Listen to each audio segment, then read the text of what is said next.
So he was encouraging them. He's saying, make some changes. You guys need to not look like the world around you.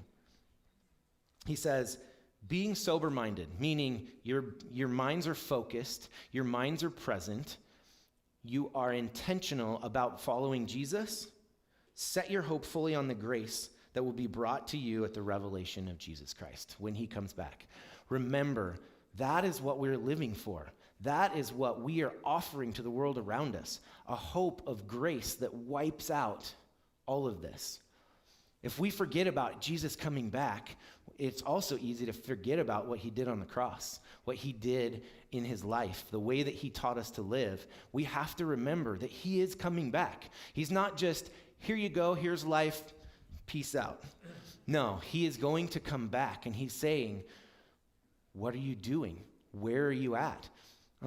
He asks us that question. Have you been with Jesus today?